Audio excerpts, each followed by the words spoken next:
They might talk about humor, music, film, books, football and box sets, exercise and maybe even food, trivia and sport, politics and health, sometimes well-being too.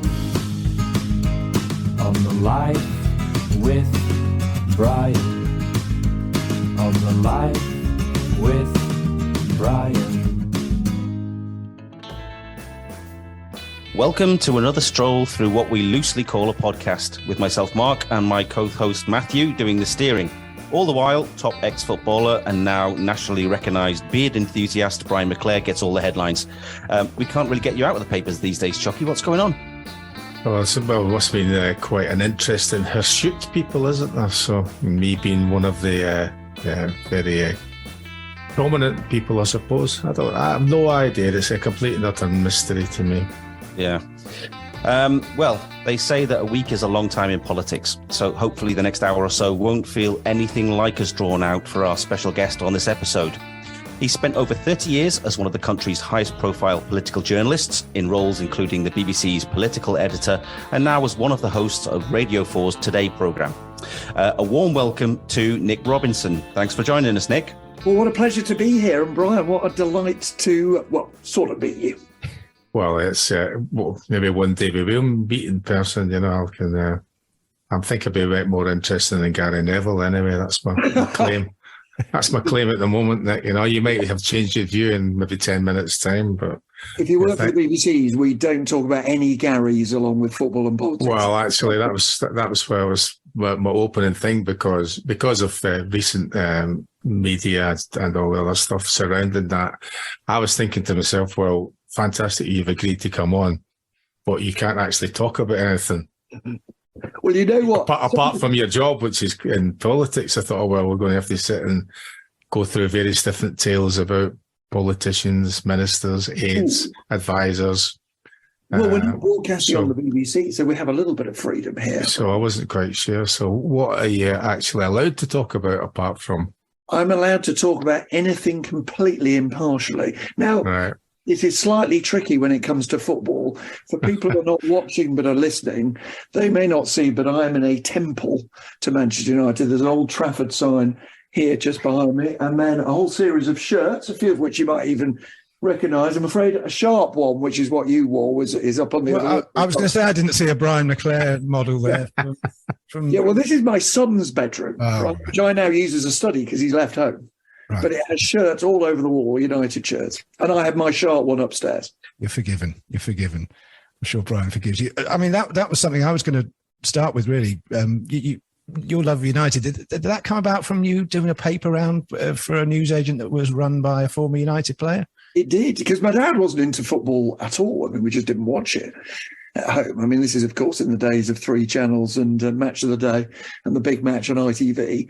But my newsagent, in the days that ex-footballers did not own yachts but ran pubs and newsagents, was a guy called Stan Pearson, who, when I begin this sentence, I'm worried about quite where people think it's going, but he did take me when I was a young lad delivering papers to see his caps. Now, let me just explain.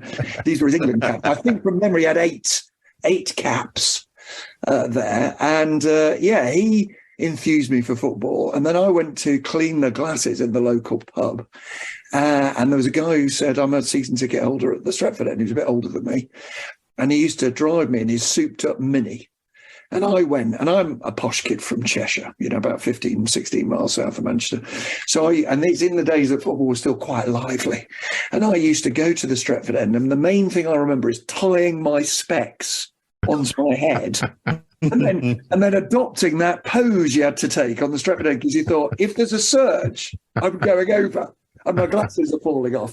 So all I really remember, I'm afraid, Brian, I can't really, you may well have scored goals while I was there, but all I can remember is thinking, fuck, I'm going to fall over and get trodden to death. So I used to hold on, and then you'd run and see if you go faster than the people behind you to get to the front. What era are we talking here then? The first game, and that wasn't then, the first match I ever went to United, I was just 7 years old. I went at the age of 7.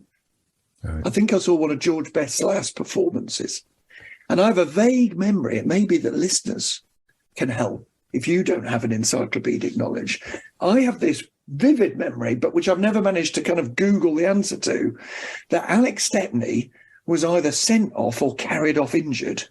And a striker, can't remember who, this 1969, 70, 71, that sort of period, actually went into goals, and it was against Spurs. Now, my son, who's a bit nerdy about these things, has tried to find the match, and it could be that my memory is playing tricks, but I'm almost certain that happened. Challenge accepted. I was certain. Well, we can ask Alex Stepney himself that question. So Yes. Can I just ask you a quick question? What was the local that you worked in when you played the Glasses? Could you remember what it was called? Oh, yeah. Was it in Macclesfield or was it in Prestbury? That was in posh Prestbury, yeah. Now, I was brought up in a little village which is now footballers' wives' territory. Yeah, Prestbury, yeah. Yeah, I used to live in Wimslow. I used to exist in Wimslow. A pub called the Admiral Rodney. Oh, the Admiral Rodney, yeah. Just talking about that with my friend the other day, actually. Because he was in there for a pint. And were you? I wasn't there, no. No, he was there, yeah. Rumour has it that when Wayne Rooney moved into the village, they made him so unwelcome he didn't go back. You know? That's a possibility, because he was just telling me an actual story about a landlord that used to work in. He may be around about the time you go. My mate's a few years older than me, and he used to live in the village in a flat around the corner. And he went in one day with his wife, and he sat next to his wife one afternoon, and he gave her a kiss in the cheek, and the landlord came up and said, "Whoa, whoa, whoa. There is no canoodling in here." And he thought he was taking a piss, you know. I could actually see, Brian, the guy who did it. He was so pompous. I can say this now because he's dead, right? The guy who was the landlord called himself the Admiral. That might be him, yeah. I think it may be him, yeah. When we worked, he was so mean that he used to give you stale pork pies at the end of a shift. We would always take it in turns to whip the pork pies under the overturned barrels, you know, that they use for tables. You'd still eat those, Brian. Come on. There's a boy. I'd have a go at it. Yeah. If only if it was really bad, I wouldn't eat it. Yeah. If it was blue, I wouldn't eat it. But it wasn't that bad. No, I didn't finish answering your question, Brian, which is what am I allowed to talk about? And joking apart, when the old Gary Lineker thing got going, somebody tweeted, well, Nick Robinson's going to have to stop talking about Manchester United on air because I do just occasionally mention it on Radio 4 if Gary Lineker can't talk about football. So I retweeted saying steady on because I thought it was a bit too much, really. But I've been a bit conscious of it. But we don't like to talk too much football, and especially not too much United on this show because we're an open church. But while we're chatting about it, I'm just wanted to say, what was your sort of era then, Nick? Remember, I guess everyone's got an era, haven't they? Yeah. Well, so I went as a little kid. I went as a 7-year-old, and then I had this period at the Stretford End when I was about 16. So that would have been, add 16 to 63. What do you get? 79, 80. So I'm the doc. Where we thought doing well in a cup was doing well. And then, of course, I watched, but sadly far too often on the telly rather than at Old Trafford. I watched the glory days that Brian was part of and afterwards. But the thing is, at the time, I was working on a weekend politics show. And then in that period, the glory, early Ferguson period, we had our kids. We had 2 kids, 95, 97. So sadly, I went very, very little. I just watched a lot of it on the telly. I did see Brian do the assist for David Beckham to score that amazing goal. One of many great assists we've discussed at length on this show. The halfway line, I was actually behind the goal. Oh, were you behind the goal? Yeah, against Wimbledon. And I uttered the words, Brian, what the... Because that's what I'd said just before he'd done that. Yeah, just the same kind of thing, because I was sub that day, so Fergie sent me on and said, calm the game down. The game's won. We just need to go keep a hold of the ball. Nothing daft or anything like that kind of thing. So you go on the pitch, the ball comes to me, and I pass the ball a very, very short distance to David, who's just inside our part of the centre circle. And you just knew with the look, the way he's set up, he's going to have a go here. And I'm thinking to myself, please don't, because I'm going to be the one that's got a hairdryer for it.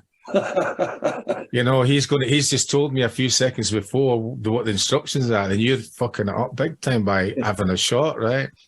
So he has the shot, and I thought, well, that looks not too bad, But but I'd done it for fuck's sake. And I went, oh, actually, that looks not too bad.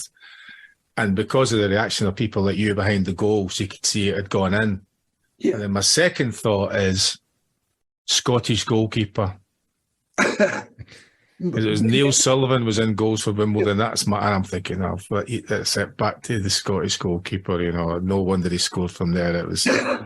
I think your third on your own countryman. Because Scottish goalkeepers were always a thing of fun since 1963 when England beat Scotland 9-3 at Wembley. Well, 9-3, my God. Our reaction behind the goal wasn't, it's going in. Our initial reaction was, what the fuck are you doing? I mean, the reason it was brilliant, and it's a bit, I guess, like seeing a six in cricket or seeing someone do a home run, which I've done at baseball, is when it's first hit, you don't know. And in fact, we just thought he was a fool. And then it takes long enough, which is rare in football, that the actual arc of the ball takes so long that you suddenly go, oh my God, it's going to go in. And then we did go absolutely potty. And I think, Brian, the third thing you thought that day was, he scored. I'm going to quickly have to go and celebrate with him so I can get on the TV because. Well, yeah, but if I'd have known that, I wouldn't have bothered. It was just a kind of. I think it was more relief that I'm thinking I'm not going to get a bollock, or I might still get a bollock, but at least they said, well, he scored, because you've obviously met Sir Alex. Talking of bollocking, has he seen the beard? I seen it. He came in. I went to see him a few weeks ago. Yeah. Somebody had asked me to drop something off, so I was unannounced. Usually I text them and ask them if it's all right to pop in, so he knows I'm coming. But at this time I just went and handed the note in. I buzzed on the little buzzer of his office in Wilmslow, and she let me in, which I thought was, I thought she'd have given me more of a grill, and I just said what my name was, and she let me in. And I just, he was in the office with Jason, his son, discussing whatever they were discussing. And I just thought, right, I'll just breathe straight in, So I just opened the door, banged it behind him, and he's like, fucking hell, what's that? They looked up and they went, fucking hell, it's a wild man from the mountains. The reason I ask is I have got a pale imitation of your beard, barely bum fluff, frankly, on my face. I grew it over the summer and promised I would shave, because I can't be fucked to shave over some holidays. I promised I'd shave when Liz Truss gave me a leadership interview, and she never did, so it's been there ever since. Right. And I went to United the other day, and I know Fergie a little bit because I made a documentary with him about leadership. And he just looked up, because I was a guest. He looked up and went, what's that? That's all. Just looked at me like. Yeah, and the thing about Fergie still, I'm going to be 60 this year. If I could have jumped out of my seat, run to the bog and shaved on the spot, I would have done.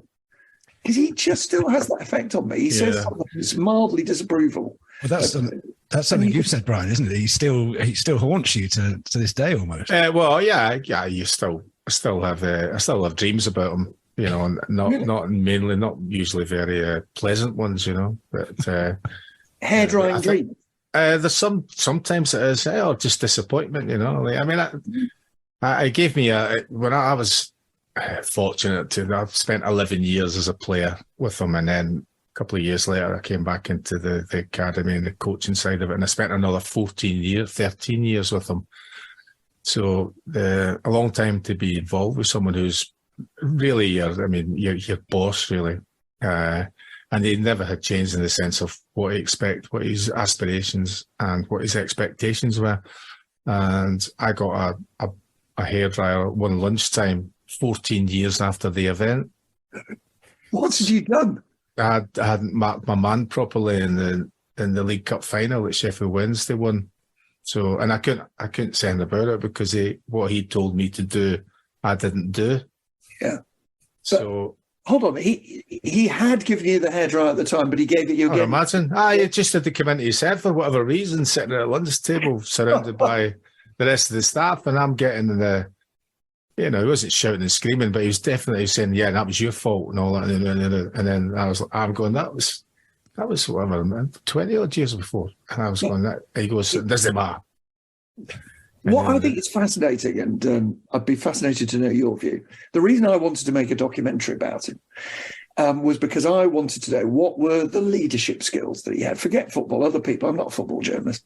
I wanted to know what was it that meant he could get in people's heads so successfully.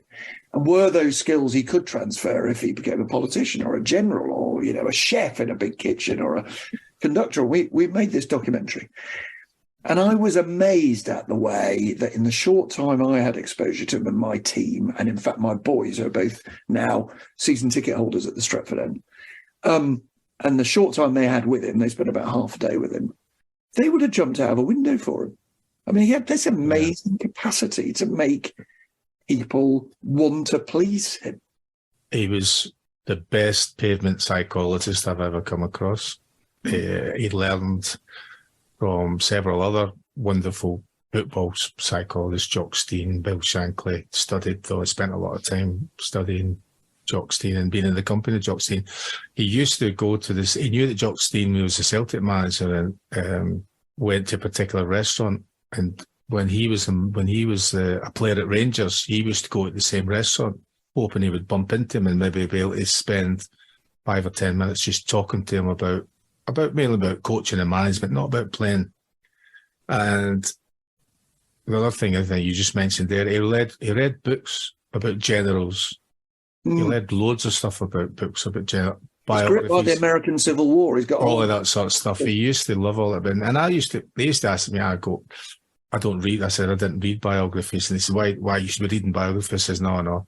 As far as I'm concerned, real life is hard enough without me reading about other people's real lives and hard lives. Right? I'm just like to read fiction, and he just mumble something. But when later on you reflect on that, he was looking for something that he could use in a team talk, or he could use maybe just chatting to someone. And I think what you see is all those. He's very good at right away getting to understand the person. So certainly before I came to Old Trafford, or even before he even thought of it, suggesting I might go to Old Trafford, he knew everything about me that he could find. This is World Wide Web, but everybody that he would have asked several people and found out as much as he could about me before he made a decision. That was separate from the actual football part. Yeah, you as a person, in other words, and what your psychology. Yes, he would try to find out as much as he could about what you were like as a person, and that would be a big part of his decision. He said several times he thought you needed to be a special person to cope with being a Manchester United player, not just a good player. Yeah. He had simple things about trust. In your programme, Rio Ferdinand mentions that right away. That's right. Loyalty, as I say, that if I can go and see him now, so many years after, 30 more years ago, 35 years ago, and I can still go and see him now. And if he could help me, if I wanted something, he would help me. And respect. And if you give him all those things, he'll give you them all back, and as much as he can, depending on whether you're in need of them or not. Yeah. And the other thing that I've said all along consistently, he was a lucky bastard. What, you mean 99? No, or you can look through lots of different things, loads of different things. I asked his brother-in-law that question once, Nick, and that was what he told me. He said, I said, what's his magic? He'd known him since he'd been a young man in his 20s. And what's his thing? And he said, I said, I'll tell you what, it says, he's just a lucky bastard. And I'm laughing at him. He goes, no, I'm serious. He says, it really is, yeah. He says, see if he fell into the Clyde, if he fell into the River Clyde, when they fished him out, he would have a salmon in either pocket. And I thought, yeah. Here's a thought for you. And I think there are parallels with the world I operate in, which is politics. Of course, you need luck, but it's also about the fact that you give the impression that it wasn't luck. So it's all about building the myth with your own team in football. But effectively, I think people don't understand that politics is really a team sport. If a leader, the Prime Minister, leader of the opposition, doesn't have people behind them in the House of Commons believing in them, they can't get anywhere. Essentially, it is about that. It's a tribal sport, politics in many ways. And so when you're lucky, you need to make it look like this was your genius. And it seems to me there are lucky people who are still hopeless leaders. And there are unlucky people who can almost turn it around. Fergie was probably both an excellent leader and lucky. And the fact that he had that demeanour, I remember he saying to me in that documentary about Secrets of Success, he used to talk about washing his face before going into a news conference. No, he didn't actually wash his face. I think it was a tip he got from some journalist or presenter at Granada TV. Taking my glasses off now. But he used to effectively do this to his face, because however pissed off he was, however angry he was, however worried he was, he realised that as he walked into a news conference, he had to put on a sort of game face, which, if he'd been lucky, if he'd been unlucky, he had to have a demeanour that was convincing to people. No, the other attribute that would be applicable to anything to do with leadership, Nick, was they made decisions and they stuck to that decision. Now, over that long period of time that he was involved in management, he got more decisions right than he got wrong.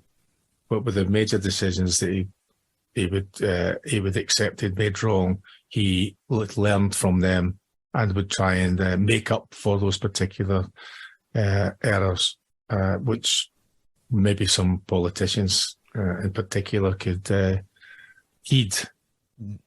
I think the capacity to learn is the most important quality in a political leader. People who can spot. I tell you who does this, and I was impressed by, is Rishi Sunak. I first met him when he came in the House of Commons at some event, and he was clearly very clever. He was clearly actually the cleverest person in the room, but he was also pretty arrogant, pretty full of himself, and not that interested in listening. And at the end of this event, it was a dinner, actually. The host said, "What do you think?" And I said, privately, some version of that. It turns out he passed it on to him. And the next time I saw him in the House of Commons, and then I hosted him, he stood in for Boris Johnson in a leadership debate that I hosted, a TV leadership debate. He just picked up these skills of listening, of being very courteous, of not making himself look too clever. And he'd learned, and you see politicians who learn from their mistakes. Equally, you see people, of which the most obvious is Liz Truss, who don't learn anything from their mistakes. Do you think there's a similarities there, Nick? I mean, you obviously you interviewed Alex Ferguson being one, but obviously a lot of political leaders and prime ministers. And I was going to say there must be a similarity there, not just getting it right, but getting it wrong as well. And we've seen managers have disastrous spells at football clubs that they'll never shake off. And you could arguably say that about, well, you've just named one there, yeah. Truss and several others. And it must just be that ability to not adapt or not learn from your mistakes and just keep doing bad habits badly. And I think it's you need an ability to see yourself as others see you, which I don't think Liz Truss had got. I think you also need an ability to shake that off. Gordon Brown had a pretty grim time as Prime Minister, having been a rather brilliant Chancellor. And we used to say at the time, and he hated being interviewed by people like me. He used to get incredibly grumpy about the questions and get angry, and he'd try and walk away from the interview even though he was still attached to his lapel mic. And you'd say, "Prime Minister, hold on." And he'd look even more angry with you. You'd say, no, you're going to garrote yourself or you're going to pull over the camera. So you're trying to help him out.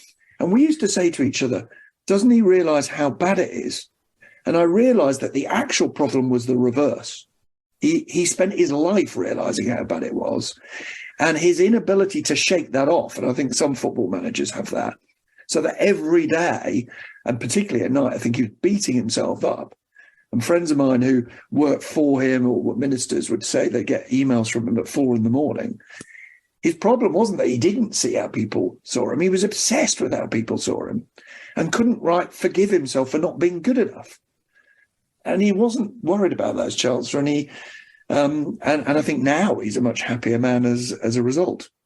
I think the really successful leaders who obviously have a bit of the actor in them, whether it's a Blair or a Cameron, to a certain extent a Thatcher, can just live with the fact that people don't like them very much and that they make mistakes and they just think, okay, tomorrow's another day.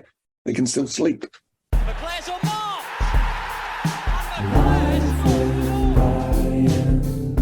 Life with Brian.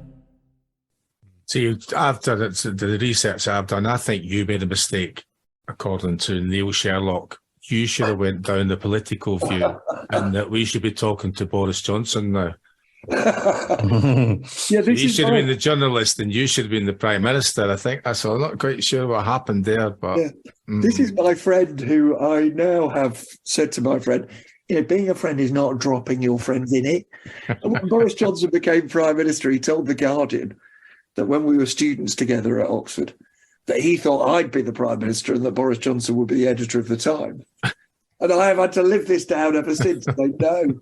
I genuinely think I wouldn't have been a really hopeless politician. Oh, well, they're both of you together then. All right. What's the difference you might have? Yeah. I don't think you would have been in front of a Commons committee. I think that would have been certainly... I couldn't see that. I hope that my behaviour would not have been such. Yeah, I think that is definitely true.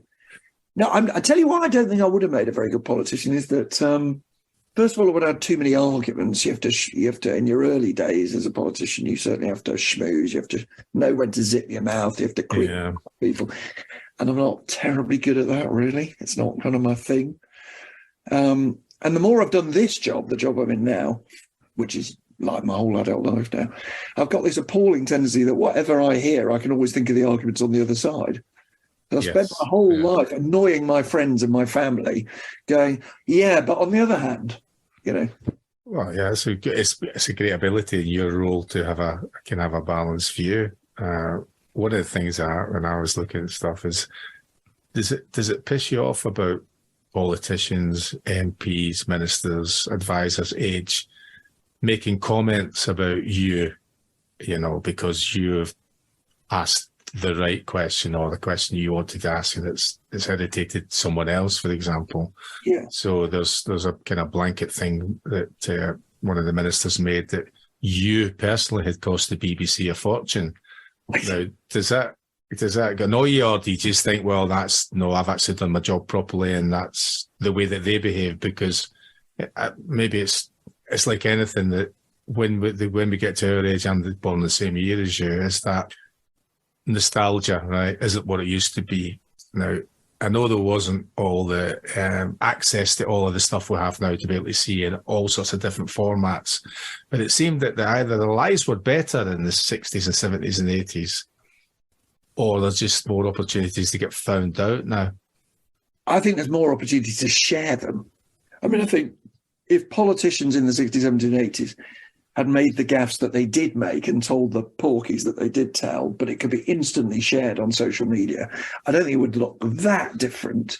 I mean, I hesitate to say this because it makes me sound like a real old fart, and you and I turned 60 this year, Brian, I know. Oh, thanks, yeah. That I do think there's been a loss of the wartime generation. I do think if you look at the giants of our youth, political giants, Dennis Healey for the Labour Party, or Roy Jenkins later for the SDP, Ted Heath, these guys had served. I mean, they'd fought, they'd seen the Nazis, they'd seen the communists. And in the end, they kind of had perspective that there were people who didn't agree with them, who they would have fought and died alongside. If you went to even older politicians like Harold Macmillan, they'd stood in the trenches. So yes, you could attack them as posh public school, out-of-touch English Tories, but they'd stood in the trenches being bombed with kind of people of a completely different class and background. And I do think we've lost something in terms of that view of service. I know that makes me sound very old-fashioned, but I do. But to answer your specific question about, it was Nadine Dorris who was the culture secretary. I felt both the things you said. Part of me just thought, I'm just doing my job properly, so fuck off, I don't care what you think, really, was one view. And I know throughout history, politicians of all politics have attacked people who ask them difficult questions. Winston Churchill complained that the BBC should have been on the side of the government at the time of the general strike in 1926, Brian. He had this great quote, which he said, you can't be impartial, which the BBC is meant to be. You can't be impartial between the fireman and the fire. He thought we should take sides, and we refused. Eden, Tory Prime Minister in the 50s, who took us to war in Suez, tried to nationalise the BBC. He was so angry that we put the leader of the opposition on the BBC to oppose the Suez War. Harold Wilson, great Labour politician from the 1970s and Prime Minister, rang the Director General of the BBC and said that it was a plot to stop Labour winning the election, that Steptoe and Son which, as you'll recall, Brian, was the great working class comedy show of the time, Steptoe Son had been timed for an hour before the polls closed. And Wilson claimed that it had been deliberately done by the establishment BBC to stop working class people going out to vote. And you're like a punchline. So when the then Director General said to the Prime Minister, well, what would you like me to show instead? Wilson is alleged to have said, Oedipus Rex. And then he paused and he said, or any other Greek tragedy. So at one level, I don't give a stuff. They say these things. What annoyed me about Nadine Dorries is she was using pressure on me not to stop me asking different questions, which, whatever, water of a duck's back. She was doing it to threaten the BBC and to say, I have the power to cut your budget. Not like Nick Robinson's budget, but like hundreds of million pounds budget that pays for your match of the day or your BBC singers or your orchestras or whatever. And I have the power to do that because I don't like his questions. Well, that's unacceptable. Speaking about, getting talking to politicians, you're obviously used to grilling them, and they also insist on not giving you straight answers. But how would you approach interviewing footballers and managers? Because they're renowned for giving very boring, rigid answers to the same old questions that they get. So how would you use your training and your experience in interviewing very difficult characters and getting something that the punter watching television wants to listen to rather than the same old, it's a game of two half cliche stuff? It's really difficult because I watch football interviews and despair at how banal they are. And you can tell they're so well-trained footballers now that virtually anything you ask them, they say the same thing. If I'm, God help us, Haaland, and I've scored 5, he's been trained to say all that matters is the next game. It was the team that did it. We're not taking anything for granted, and it's the next match that really... I mean, it's just a whole series of awful cliches. And I guess the trick is not aggression, because the difficulty with it being aggressive in a football interview is we know that teams will, and their PR departments will literally just cut off reporters or media organisations that ask tough questions. But I guess what I try to do in some of my interviews sometimes is just have a surprising question so that the answer doesn't spring into their mind. I often say that interviewing a well-trained person is a bit like, and this only works if you're a certain age, it's a bit like an old-fashioned jukebox. What happens is you ask a question and the brain of the person answering goes sort of A3, which in the old days was like Elvis, or B5 was a different record. And they just have in their head stock answers that are coming out. And the trick is, can you ask a question where they go, oh shit, I can't think of a stock answer. I'm going to actually have to think of an actual answer to it. Now, this has dangers because I was asked to be the host of United's big charity event. There's a once-a-year thing for UNICEF at Old Trafford, in which they get people in and raise a lot of money. I think it's the only event that all the first-team players are obliged to go to. And I was asked to interview a few of the first-team players on stage. And they were obviously not used to it. But I went up beforehand and said to Rio, for example, come on, let's not do this boring stuff. And he's a bright guy, as you know. What can I ask you that's personal to you? And he says, well, I put the music on in the dressing room. So I said, right, I'm going to ask you about that. I'm going to ask you about your playlist. And he gave a great answer. It's just instantly more interesting. And then I interviewed Nemanja Vidic, who was very shy, actually, but it was about, he'd only just come to England. It was about how he was finding it. My big mistake was I didn't have time to ask Wayne Rooney before going up what to ask him, because he was a late sub on stage. And I thought, can I risk asking him, because he just had hair treatment, he just had and Brian, do you think this is a good idea? And can I suggest, I don't often say Google, I might do it now for you, Google Nick Robinson, Wayne Rooney, okay, and you'll find the photograph that tells you all. So I said to Wayne Rooney, on stage, bear in mind, in front of all his colleagues and all these rich northern businessmen who paid a fortune to be there, all I said is I pointed to my bald head and said, got any tips, Wayne? Well, the photograph that emerges was described by the Daily Mail as Wayne Rooney's death stare. And if you do the second picture that comes up on Google, you see Ryan Giggs And Rio, I think, absolutely pissing themselves, but I'm not sure Wayne ever quite forgave me. Well, he obviously gave some tips to Giggsy because he got it done as well. Yeah.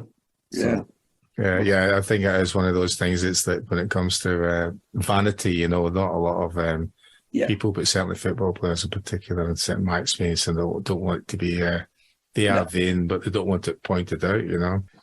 For the reasons that we've just discussed there, Nick. And I don't know when your passion for politics came about. I don't know if it was around about the same time as football, or probably a bit older. But do you think sometimes you might have wished you were born in a previous era when you had sort of there seemed to be this greater access to political figures where the members of the press seemed to have, you could get the ear of a prime minister or have an informal word, rather than now with this whole circus and this whole ring of steel that's around everybody, not just politicians, but it seems like everybody. So, you know what? I'm not nostalgic about access. I once lost my mobile phone actually on the way to Old Trafford, and there was a new data protection officer for the BBC who said, "Have you got any numbers of ministers on your phone?" And I said, "Yeah, I've got the cabinet's number on my phone."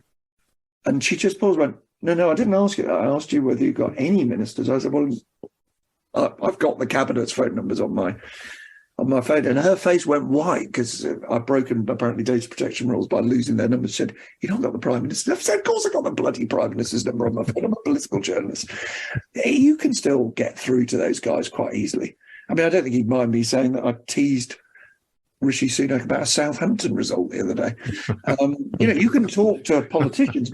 What I regret is that the big set piece interviews that Robin Day used to do or Brian Walden used to do on the TV, where you would see the likes of a Thatcher or Kinnock when he was opposition leader put themselves up for 30, 40, even longer minutes. And you felt like quite a big portion of the country were tuning in, and it was a grown-up asking questions of a grown-up. And they weren't being just evasive. They were trying to answer the question, make their political points, of course. I miss that. I miss the theatre of it. Yeah. Is there anyone, with regards to that set piece interview, that throughout from history, anybody at any point you could choose to sit down there and go, "This is Nick Robson, exclusive interview with"? Oh, who would it be? Who would it be? Yeah, got to be Churchill, isn't it? Because Churchill, I don't know if you know, Churchill feared television. It was just beginning, so you do still see some pictures, obviously from the old movie reels, but TV. But he did a screen test of what I think he called, I'm going from memory, I think he called it This Infernal Machine, but it was something like that. A bit like the old cliche about, African tribesmen decades ago never had exposure to, in inverted commas, the white man, had that fear it would take his soul away, the camera. And he did a screen test at home. And in fact, he hated it so much, he ordered it to be destroyed. And we only know because when his secretary died and the kids were kind of, clearing out the house, they noticed that there was a kind of loose floorboard. And in there was this pin. And she had, against the instructions of the great man, she had kept the screen test. But he never did a proper interview, and it would have been amazing to have done an interview with Churchill. On that point I made about access, it brings me on to something I wanted to talk about, your podcast. I've been listening to him a lot recently. I love it, obviously. When you've had guests on there from the likes of Mick Lynch, Lee Anderson, Gary Neville, all ends of the spectrum, should we say, to be polite. I was just thinking, do you have the time? Do you enjoy the fact you've got the time to talk to these people now on a sort of one-to-one basis?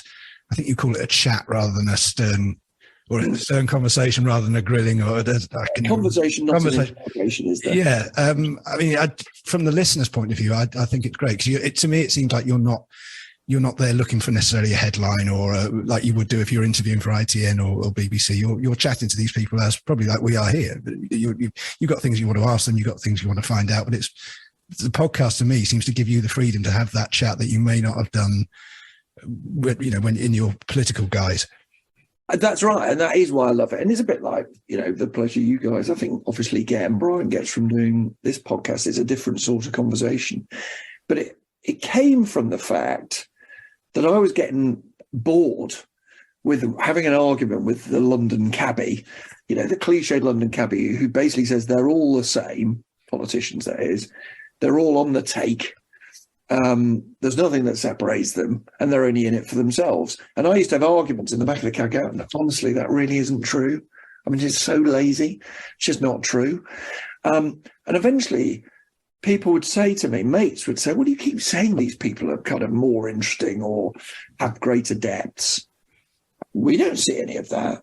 And that's how we came up with the idea of doing a broadcast which spends a lot of time talking about their backgrounds, because I think people are very struck when they hear the life stories of Mick Lynch, or I mentioned earlier, Nadine Dorries, that the thing I like most about the programme is that people come up to me and said, I still hate that person's politics, but they're quite likeable, aren't they? Or I now get it.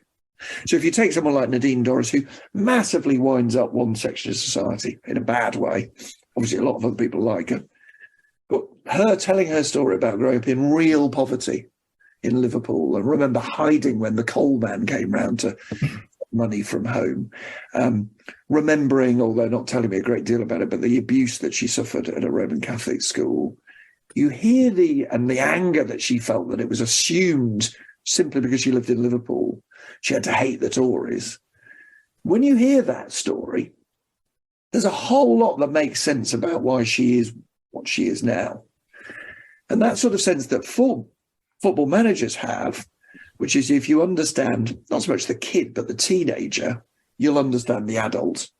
You know basically what their character is like. I think it's true of politicians. If you get what they were like, 16, 17, 18, that period, what shaped them, what made them angry, what makes them passionate, you basically understand who they are now. I mean, it leads us on. We had Matt Ford on a few months ago, and his brilliant podcast. If you know Matt Ford's politics, you'll know where he's coming from. But he quite often has guests on from very much the opposite end of the political spectrum, and I think that's what makes it great listening. And I remember we spoke to him. We said, is there anyone you wouldn't have on there? And he said, no. He said, I'd have Donald Trump on there in a heartbeat because it makes for great listening. I assume you're the same. There's no one there you would say, oh no, I'm not having them on the. Yeah, there are moments when you know that there'll be a part of the audience going, how can you just have a conversation with this man or woman?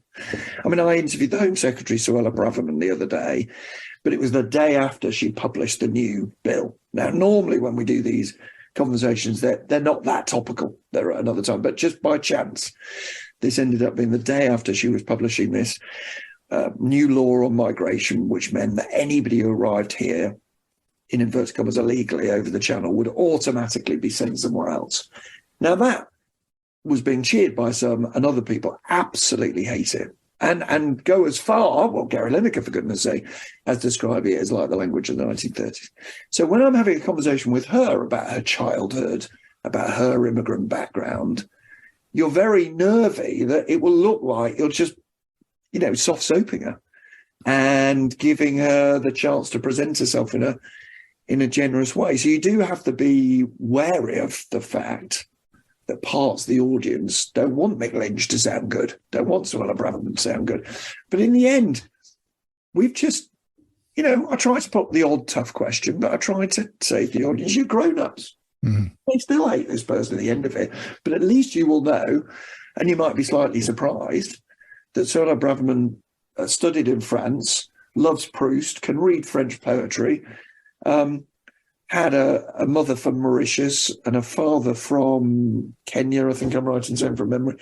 That's interesting. It may not make you like her policies anymore, but you might get a bit of a sense of where, as a second-generation immigrant, that sort of, I was about to use the word obsessive, and I don't mean it in an insulting way, but obsessive patriotism, a belief that you have a sense of what Britain is and should be more than anybody else. I think when you hear that, you go, okay, I sort of get that. I've sort of clocked it. Yeah, totally. That's how I felt when listened to it recently. And yeah, I felt exactly that about just tapping into the under the skin of a politician that you wouldn't normally get. I think that was an interesting point when she was talking about when her teachers went on strike or something, and she sympathised with them. And you said, "Well, there you go. You give me a headline there, in a tongue-in-cheek way." But it's not done for that, is it? It's not done to get headlines or to cause pain to them. It's done for for the listeners to be able to get a better impression of your guest. So going back to your football question, I don't know if Brian thinks this would work. I think if I was doing those football interviews, and I ought to tell you, but both my boys are or want to be football journalists. One of my sons works for Crystal Palace as a journalist, and the other spent last year working for United, actually, writing the matchday programme.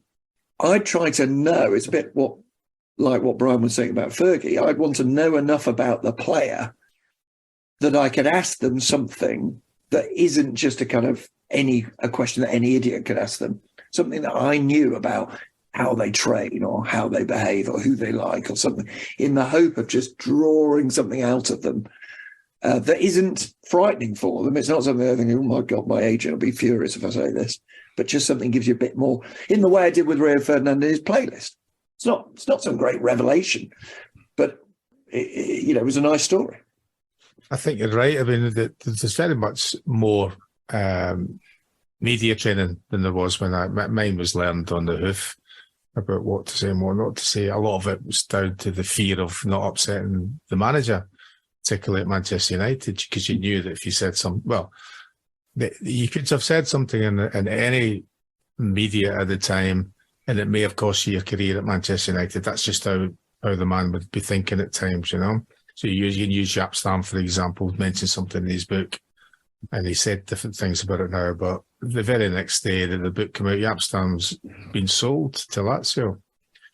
But with regards to now, I think that particularly from a young age, he's coming into academies, they should have media training, but the media training should be should also be formed of that exactly sort of thing. You're there as so football. We'll use football as example. We're quite happy to accept all the money that's coming in. It has come in from all the broadcasters.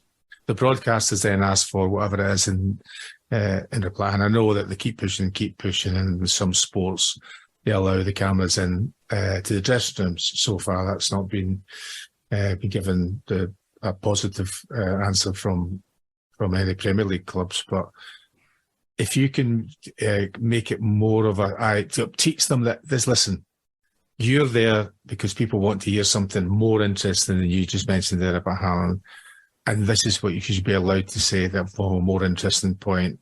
And that without getting to the point into your head, Wayne Rooney kind of thing, still be able to ask a question that's not going to be, well, stop that. They should be, so the media training will be good, but it's not good enough and doesn't have for me, same thing, the understanding. Actually, the reason why all this is happening is because those people who are watching, whether it's the BBC, ITV, or any other opportunities that there are to watch or listen to football, those people are paying a lot of money. Amazon now and the BT, Sky. Okay, it's not a huge amount of money, but it's still £13 odd a month to get the BBC, the video and all this stuff. They don't give enough back. There's not enough connection now between the supporter, whether it be at the game or the supporter who just watches or listens in any other way or reads about it in any other way they can. There's taken away from that, and I know the players are going to suffer for this later on, because it's not real. Yeah. You're going to. I try to live. It was a bit easier when I came down to England, even though there's more people in England than it was in Scotland, playing for Glasgow Celtic in Glasgow. And I just lived my life as a normal person, a normal-ish person in Wilmslow, right? There's, as you know, being brought up in Presbury, there's lots of different people. They're not all multimillionaires. And by taking your kids to school in the morning, I go into the supermarket and do normal things, people accept that you are what you are. Now, I've just described what I did. I wasn't any better than anybody else. I just did a series of extraordinary hobbies that I just happened to get remunerated for. But I wanted to make sure that I was seen as not the same as everybody else, right? Because I knew it was going to finish. Right? Yeah. So 35 in my head was roughly the time that football finished. That was just historically the way it was. If you were fortunate enough not to get too badly injured or to fall out in love with the game. And you were going to then have to be exactly the same as everybody else. I know I was coaching after that, but it wasn't in the public view. And they're going to suffer from that by they won't know how to speak to the people on the street, because they haven't really changed. They've all got big houses with big walls around them and all the entertainment things they need to, but you need to go out. Yeah. So Alex Ferguson now, I know, goes shopping. He goes and does the shopping now. Right. So he's got that connection. But he's always had that connection with the fan, with the person, He's great with ordinary people. I mean, I'm sorry, horrible phrase, ordinary people, but you know what I mean. He, in the documentary I did with him, I think this is a well-known story. I talked about him going down with what were still called the laundry women. Yeah. It's like a sexist phrase, but to do their weekly draw. And he would put his quid in once a week. And I thought, is kind of how much am I being sold a story here? Well, at the end of this filming, we filmed for 2 days with Fergie. It was basically 2 hours interview in the morning, 2 in the afternoon, 2 days running. And we filmed in a house in Wilmslow. We just rented a house for a backdrop. And he could have just buggered off at the end. He went to the fridge and he got out this big magnum of champagne. And so this is on me, and he got glasses out. The key to the story, though, is this. There were probably 10 people by then. There's makeup, and there's a driver who brings in all the kit, and there's a heavy guy who moves all the camera equipment, camera operators, etc., etc. He handed those glasses to people by name. He went, Nick, Brian, Bob. And I was embarrassed to discover there were 2 whose names I didn't know. It was my bloody programme. Now, clearly it's a technique. He'd been told the names, he'd learned them, he'd got his head around it, repeated them a few times. But that connection, as you say, is there. And I think you're right that what people see on the TV of players makes them feel unreal. And when we discover later, which you obviously knew, but we discover through the Class of 92 movie, or we discover now they're pundits, Nicky Butt's very funny. Paul Scholes is quite shy, but quite funny. Gary Neville, we didn't really need to be told, was an opinionated git, but he's a very likeable opinionated git who does this thing. Some of that, if that could show in the post-match interviews, some of it would make people connect with football, I think, a lot more than they do. Life with Brian, life with Brian, life with Brian. As is now semi-traditional, we have a quiz for Brian and Nick. And considering we have a son of Macclesfield in Nick and an adopted son of Macclesfield in Brian, you might say that they are a couple of Mac lads. So therefore, your challenge is to spot the song lyrics from the town's rude, crude, and very lewd punk band, the Mac Lads. And there are, of course, red herrings along the way. So we're going to welcome you both to what we've called Mac or Cack. Now, it's the usual penalty shootout format, 5 alternate lyrics each. And you have to spot the real Mac Lads lyrics by saying Mac and the imposters by saying Cack. And there are possible bonus points on offer this time for telling us the names of any of the songs that the red herrings do actually come from. So do you both understand the rules? I do, but I give up already, yeah. Don't worry. I'm as ignorant as you are. Okay, well... That's the trick of the game, you see. You've got to pick the ones that aren't rather than the ones that are. Yeah. All right. So let's begin as we always do with our guests. So Nick, your opener is, how are you doing, pal? Mind if I bother you? Me bird's buggered off in a BMW. I'm going to go Mac. Spot on. It is Mac. That is from their song Nuki Brown. Puts the pressure right on from the start. Good. I've lost already. Well, I don't know. So Brian, listen to you, and I'm going to try and read this in a neutral. I don't want to give too much away in the way that I read it out. Have you got a Macclesfield accent? Well, not necessarily, but so this one is for you, Brian, and it goes. Well, I'm rather upper class, high society, God's gift to ballroom notoriety, and I always fill my ballroom. The event is never small. The social pages say I've got the biggest balls of all. Cack. Yes, it's Cack.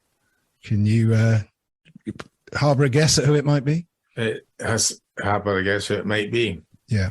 No. It's actually AC/DC, Big Balls. So, my mum banned me from going to see them at the Manchester Apollo when I was 16. Oh, just for being... I assume you never got to see the Mac Lad.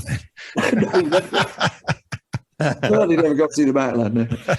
All right, okay. Right, well, we've had 2 decisive penalty so far. So your next one, Nick, is had a love affair with Nina in the back of my Cortina. A seasoned up hyena could not have been more obscene. I think that is a lyric, but it isn't a Matt Loud, so I'm going to say cack. And can I go for a bonus point? Are you going for a bonus point if it is cack? Well, it is cack. I'm going to confirm that. So Nick's gone 2-1 up, but we'll give Nick first crack to see if he has any idea. Oh no, over to Brian. No idea. Ian Jury. Yeah. It is, yes. With the blockhead. Yeah. When I came up with that one, I said to Mark, don't give that one to Brian because I know he'll know that one. You know the blockhead. The trick of this game was trying to find other bands that wrote lyrics that were slightly obscene, like Mac Lads, and there aren't that many. I could have found some for you. Brian, the second lyrics are, she came from Biddulph and she called me Duck. I've seen her picture in a dirty book. Mac. Yes. Absolutely. Biddulph's just down the road from Macclesfield. Yeah. Yeah. Thought that might be a giveaway. Yeah, true. And that's from, you don't happen to know the song, do you? No. It's from a song only they could write called Piles. I think Matthew's accent sort of didn't really do it justice, like duck and book. Doesn't work with duck and book, does it? I'm trying to give him the eyes. You have to say Luke in the kook book. We've got a proper Mac accent. As well as my favourite is not exclusively Mac, but there aren't that many places that say, I'll go to the foot of our stairs. That's classic George Formby, isn't it? If you're Southern, that means I'm a bit surprised. Right, Nick. So this is to put you back in front. I broke into the palace with a sponge and a rusty spanner. She said, I know you and you cannot sing. I said, that's nothing. You should hear me play piano. That's cack. It is cack. Any idea who it is for the bonus? I don't know why I'm thinking Squeeze, but I just think that's probably nonsense. No, not Squeeze, I'm afraid. It's The Queen is Dead by the Smiths. Oh, it's the Smiths? Right, okay. Yeah. The Gloomy Bastards, yeah. So I was guilty of that one, by the way. Where are we? We're number 3, aren't we? So, Brian, number 3, you're 2 for 2 as it stands. So, to make it 3 for 3, pissing down with rain on a Tuesday night, I stood and watched my team play like a bag of shite. Mac Lads. Oh, yes. It's superb. Know the song? Don't Fear the Sweeper. But it is a Mac Lads song, so it is Mac, and it's 3 out of 3 for McClare. I'm going to go right to the wire by the looks of it. So, this is your 4th one, Nick. And I'm probably going to have to say this in the Geordie accent as well, okay? It's probably giving it away. You faced in the pub on a Friday night. You all right? Asked where she worked. She said, how are we in shite? Which is obviously not the Mac Lads if it's a Geordie accent. But, so I'm going to say Keg, but who am I going to say? Which Geordie band? Don't know. Well, again, I think I've thrown you a curveball there. That is the Mac Lads. Oh, God. I've done you with the accent. It's a song called Geordie Girl. So, he's done you. See, I'm not familiar with their entire oeuvre. I'm not sure any of us are. It took us about 3 days of research to write this quiz. All right. Okay. Well, the pressure's on now, Brian. Can you take advantage of Nick's slip up? All right. So it's 4th attempt for Brian. I'm just reading this through so I can. She was the perfect woman. She was my kind of bird. She stayed in the kitchen and she never said a word. Cack. Cack? Mm-hmm. Oh, he's missed. He's blazed it wide. Oh, no, over the bar. He's blazed it over. It's true. It's the Mac Lads and it's a song called Miss Macclesfield. I think I'm going to say that you thought that was too obvious. I think you thought that was too much. No, none of them have been. The only one that hasn't been obvious was Ian Jury. Well, I will take that as a compliment. Because I knew that. That's all. Right. This is to really stick the pressure on Nick. Your final penalty is like a game bird reserved short on pheasants. Weavers' cottages devoid of tenants. A market town that lacks quintessence. That's Chatteris without your presence. That is definitely cack. It definitely is cack. Absolutely. Do you know what it is? That's to do with Oxford. But who is it? No, don't know who it is. I'm sorry. Put them out of their misery, Mark. That is For What Is Chatteris by Half Man, Half Biscuit. So if I'm correct, Brian needs this to make it a tie. Oh. Which puts us in the you know what, because we haven't got a tiebreaker. Michael Golding. So we're only playing for pride. So Brian, if you get this, then it's a draw. So Brian, to draw the quiz to the conclusion and potentially make it 4-4 is this one. You started getting fatter 3 weeks after I left you. Now you're going with some kid, looks like a bad comedian. Cack. Oh, he's good. He's good. It's Cack. Any idea who it was? Arctic Monkeys. Oh, Right City. Yeah, Right City, but wrong band. Pulp, Razzmatazz. Although, so it's a tie, but didn't Brian get a bonus point? So He did, yeah. You didn't explain that properly, did you? No, we didn't. We made that bit up as we went along. I'll take the draw. I'm happy with a draw. McClare's mailbag. McClare's mailbag. McClare's mailbag. It's hardly question time, but Matthew, please do your best Fiona Bruce impression and pull the listeners' contributions to the mailbag out for Brian and Nick, please. Okay, so Mark wants to know from you, Nick, what political figure do you think would have made a great Manchester United manager? That's a very good question. Do you know Gordon Brown actually would have been quite a good football manager, I think, actually. Yeah. I mean, he loves football. I mean, No, he's not. He's a Wraith Rovers fan. yeah, quite. But he was close to it. I think he kind of knew Fergie reasonably well. And I remember him telling me about the Brazilian twins the Raphael brothers being signed before it was news. He told me on some trip abroad that we did. But he's got that kind of fire in him, I think, and that absolute passion and the obsession with winning. So we'll go with Gordon Brown. Yeah, good with numbers and figures and that all that kind of stuff as well. But watches very obscure games. I mean, occasionally I go to number 10 to have a meeting with somebody, and there's Gordon's in the den, as they call the Prime Minister's office sometimes, watching some pretty obscure match. Really? So Rob Peters says, you once described Alex Ferguson as the greatest to live in Britain. Nick, did you have to deliberate over that for too long? And who else was in the mix, if so?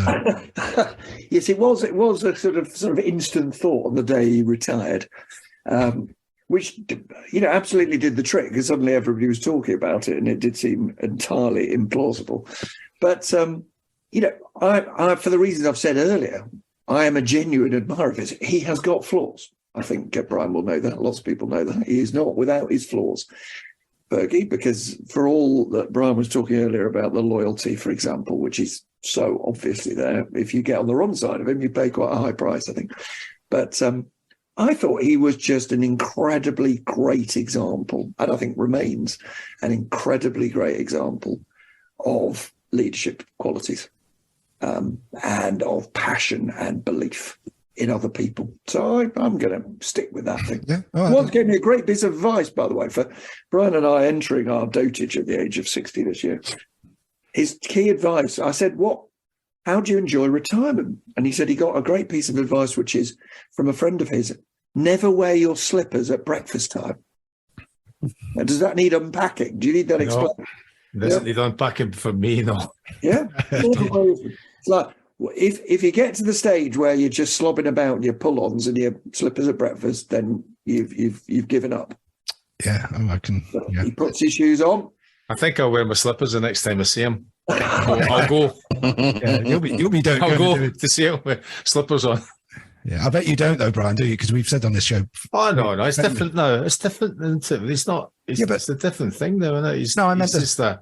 Oh, sorry. What do you mean? I meant the slippers comment, because I mean I know I've joked on this before, but you're anyone that knows you knows that your timekeeping is impeccable, and you always say that is purely because of Alex. I was saying to him, yeah, because Fergie time's nothing to do with pointing to the watch, just to do with being there 10 minutes before he said.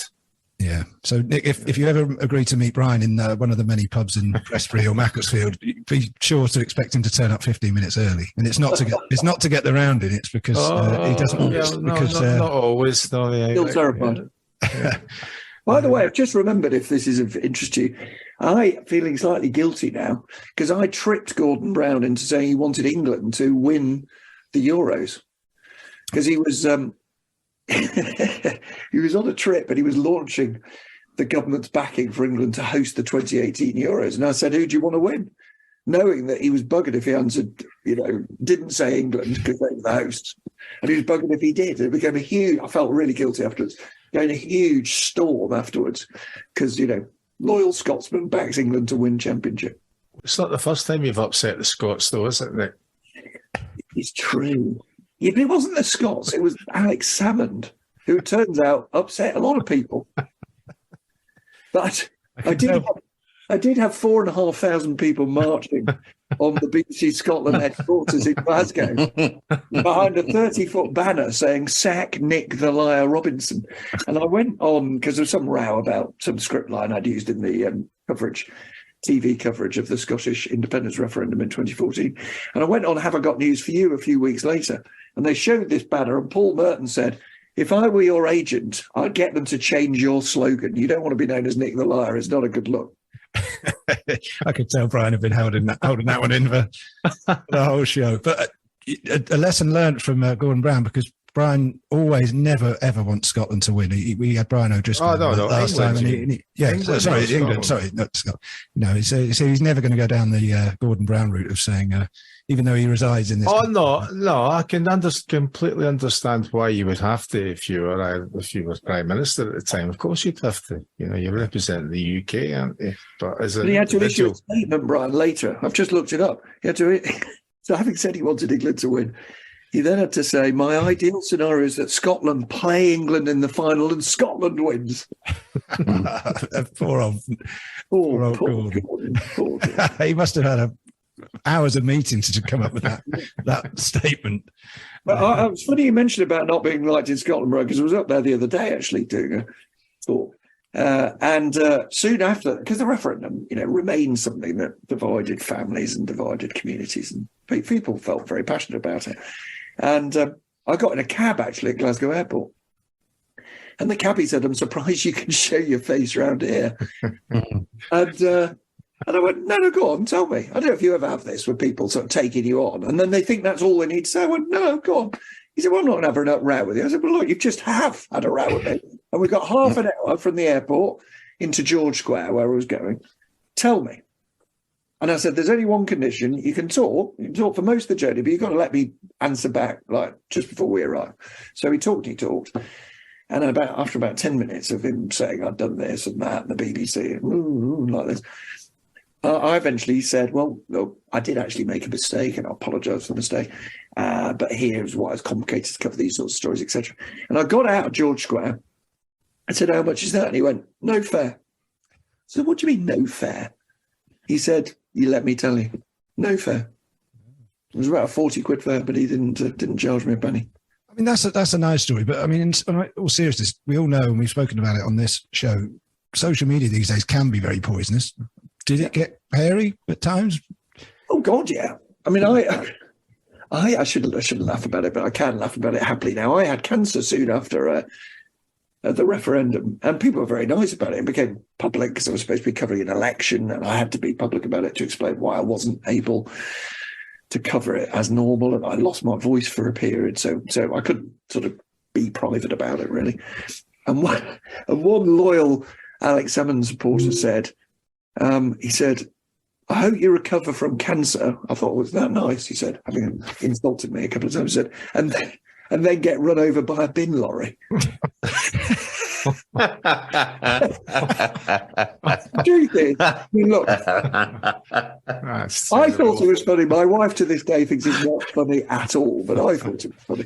The truth is, it's a lot easier as a bloke. I think women get terrible, frightening abuse.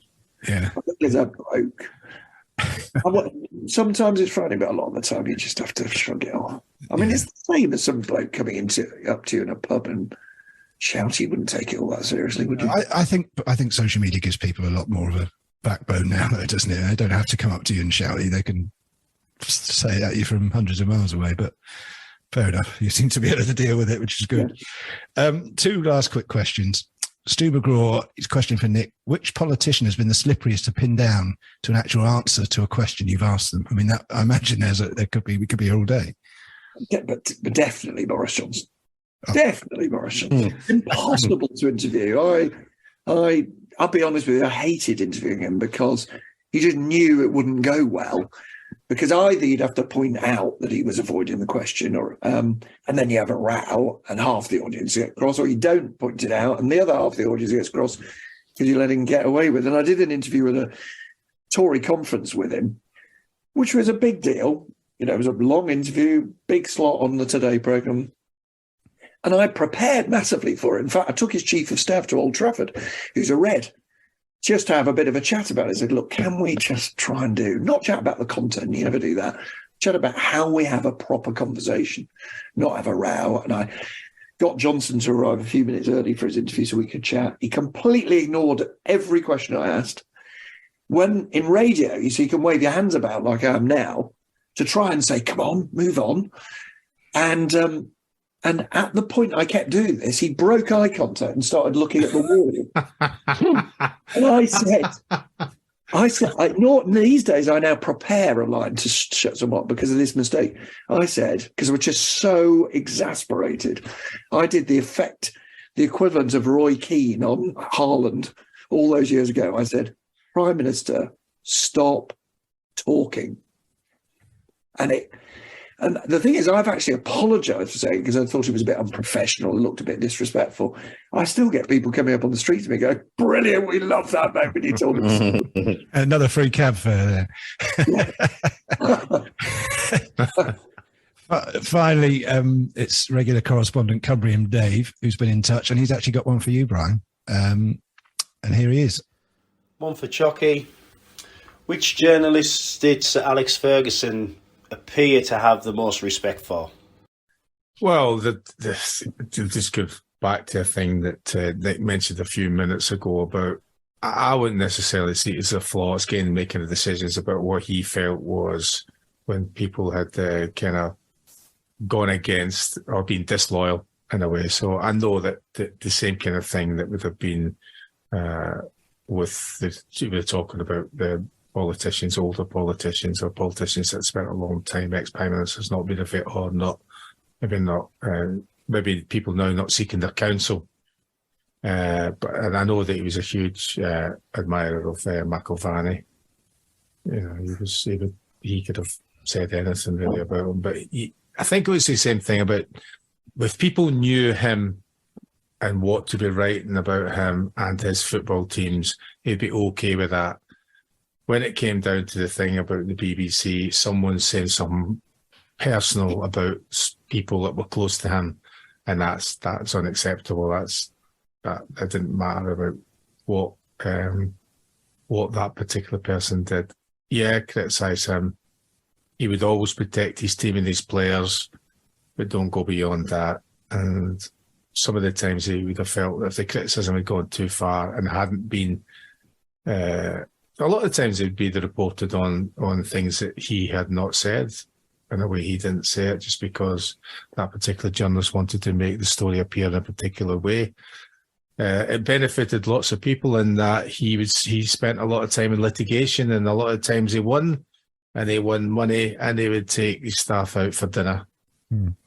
I was going to say, and also Nick Robinson as well, obviously. But on a serious note, well, if Nick wouldn't have been doing that, that thing if he hadn't respected them, well, that's what I was. Like, that's what I was either just went, listened to your pitch, and then went, "No, son." Yeah. Or he might not even did that, you know, because there's a great story, Nick, about where he's making a mark and making a kind of, I don't really know exactly. I need to ask him what he did, but there was a lad that I know, there was at university at the same time as me, a lad called Lawrence Donegan, who was a journalist, went for the Guardian, and he was actually in Lloyd Cole and the Commotions as well. So he's greedy. Not only was he a musician, he was also a journalist as well. And in his first press conference at Old Trafford, he didn't really know what the format was or the criteria for a particular this, and he stood up to ask a question, and he stood up and said, and the Fergie pointed at him and said, "You son, now you think because of the Scottish accent he'd be given some whatever credit, but he just said, oh, hello, Sir Alex, I'm Lawrence Donegan of the Guardian," and he just went, "Next." And Lawrence didn't know whether to sit down or stand up, was it a joke or not, but it probably was I think it was him being humorous, but I think he was kind of making a point to everybody that, that he decides who he's going to speak to and what he's going to answer. Yeah. And the first time I actually seen that, I was quite surprised because he just would launch into a conversation. He didn't wait for questions. He would tell them, first of all, what he wanted to say. And by the time he'd said, maybe after 10 minutes, 15 minutes, what he wanted to say, there was very few questions because he'd given them what I think he knew that they wanted at that particular moment. So he was really like that. It must have been a story, didn't he? He understood a story. Yeah. Whole pizza battle in the tunnel at Arsenal was a brilliant, it was partly true, but it was also just a brilliant way of deflecting from the fact that Rooney had dived for a penalty, and I've never celebrated so much, actually. Actually, it was Old Trafford, wasn't it? It was at Arsenal when we stopped there 50 get run. Well, I wouldn't be good about accusing Wayne Rooney of diving, so... I think you've upset him enough. Yes, quite. Okay. We'd never allow, by the way, political journalists would never allow somebody to get away with the tricks that football managers do, but there we are. But it must be a huge compliment to you, though, the fact that he sort of put his trust in you to host that show, and he could have easily not done that, I imagine. I think probably calling him the greatest living human was probably a... So that's why you do it. It gets you some credit. Cynics might suggest there was something. No, I tell you what, he wanted to... It was one of those great happenstances where I had this idea that I mentioned at the beginning, which is that the skills of leadership would apply across different areas of life. And I didn't realise he'd had the same idea and was already writing this book called, was it Leaders or Leadership? I can't remember. Leading, that was it, with Michael Moritz, who's a businessman friend of his, incredibly successful investor in the United States. And I bid as he was already doing it. And I think in the back of his head, and Jason, his son, who's his agent, they thought, we want a non-football person to do this because they'll see it in a different way. And so having a non-football person who is nevertheless a kind of loyal Red and a sort of, great admirer of his, I guess, was what allowed it to happen. It was one of the great privileges of my life. And I say this for one last story about him. I wrote to him saying, look, Alex, since you agreed to do this, I've had cancer and I've lost my voice. And I will not have a perfect voice for this documentary. I think it's good enough, but I don't think it's... And he could easily have used that as an excuse to walk away. It wasn't great, my voice at the time. And, I was incredibly touched that he stuck with it, said I made a commitment. You put the work in, and he did it. It's great. Yeah, I think that's the mark of the man. Well, I think we've reached the end of the mailbag and the end of the show, so... Yeah, that's the end of MMQs. That's McClare's mailbag questions, and it's time for us to file out of the chamber once more. We'll do all the usual goodbyes, and thank you, starting, of course, with Nick Robinson. Nick, it's been an absolute pleasure. Thank you for taking time away from the madhouse of British politics to be with us. I've enjoyed it. It's been a privilege. Thanks, Nick. Brian and Matthew, thanks, chaps. Oh, thank you very much. What a pleasure. Thank you, Nick. That was brilliant. Yeah, and final thanks goes to you out there for continually tuning in and giving us three something to look forward to doing every month. The usual nudge to follow us on Twitter and Instagram at Brian McClare Pod, and hit that all-important subscribe button wherever you enjoy downloading us from. We're part of the Sports Social Podcast Network, and you can catch up with what they're doing at www.sport-social.co.uk. Okay, that's your lot. We're looking forward to seeing you next time, and take care. Life with Brian, talking films or music. Life with Brian, talking TV and food. Life with Brian, talking trivia and exercise. Life with Brian is different every episode. Life with Brian, talking politics and football. Life with Brian is different every episode. Life with Brian, Life with Brian.